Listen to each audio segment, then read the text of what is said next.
Hi, hello everyone. This is Kapigado Vlog and nagbabalik po no sa panibagong tutorial video na naman no sa bagong kaalaman na naman no sa para dagdag kaalaman sa ating mga followers no. At ito po ay ang video na gagawin ko ay about sa professional mode no. So kasi may nag-message sa akin no si Romel Vlog no na paano daw gawing follow button ang kanyang Facebook account no. So ito po ang kanyang message sa akin guys sa taas no. So sir, sana po nakatulong yung pagturo ko sa iyo sir no para gawing follow button no. At sa lahat po ng mga baguhan no sa mga may mga Facebook profile no, mga Facebook user no na gustong maging isang content creator no at para sumapak sa buhay content creator no. So para po sa inyo to no sa mga baguhan at sa mga gustong maging content creator no.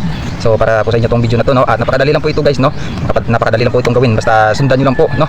Sundan niyo lang po itong video na ito at pagkatapos po i-share nyo guys para makadagdag tulong sa lahat ng mga gustong maging content creator at para marami pa tayong tutorial video na gagawin guys no. So manatili ka lang sa Kapigado Vlog at palagi ka lang updated dito no. At sa mga baguhan dyan na gustong matuto no about sa Facebook no sa pagiging content creator ay mag-follow lang po sa kay Kapigado, mag-follow, like and share lang po no para dagdag kaalaman din para sa iba no at para makatulong din sa iba no. So wala na tayong paligoy-ligoy pa no. So let's go, sundan nyo lang po ang gagawin kong video.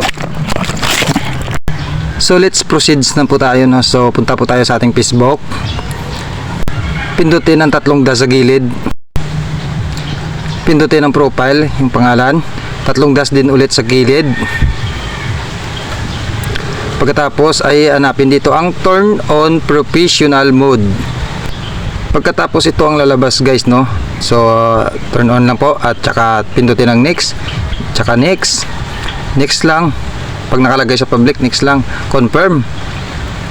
At yun na po guys, ito na pong lalabas. Next ulit. Tsaka next ulit.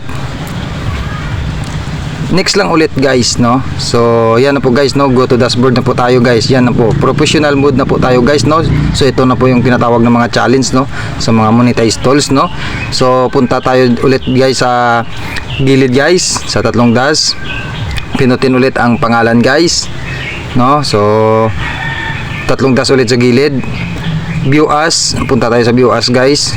So yan na guys, naka-follow button na po tayo guys no. So naka-professional mode na po tayo guys no. Pwede na tayo nilang i-follow o i-add friends. So exit lang po tayo guys. At yung ginamit ko pala dito na sample ay ang Facebook ng aking asawa. So thank you.